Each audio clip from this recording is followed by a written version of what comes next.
So this transfer portal is another game changer. Going to continue to be, especially as BYU moves on to the Big 12. As with the NIL, what do you think the portal's long-term effects are going to be on the game? For good and for bad? Well, I guess because I'm an old fogey and a traditionalist, I'd say for bad, just because you lose some continuity, you lose some connection with the fans. You lose. I mean, I go back to when I played, and there just wasn't a lot of thought of transferring because there was a penalty if you wanted to do that. You had to sit out a year.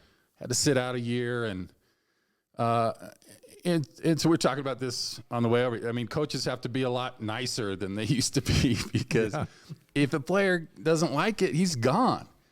And we used to just get yelled at out of love, I'm sure, the coaches yelling at us. You're saying Roger Reed yelled at you? Roger Reed would yell at us like you would not believe. And I love Roger is my favorite human on the planet and just the best guy. But that's how he was kind of, you had the Bobby Knights and all those guys out at the time. Right. And that was just how you coached. Rick Majerus, that's how you coached. And that's how you motivated your players. And Roger used to say, hey, listen, if I'm yelling at you, it's because I love you. When you need to start worrying is when I stop yelling at you, because then I don't care.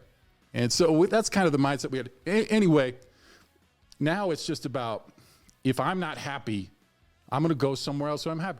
If I'm not playing as much or the role that I want, I'm going to go find somewhere that I can. And that's good. That's fine. But I think there's some value in having some adversity, meeting that, and overcoming that where you're at. Yeah.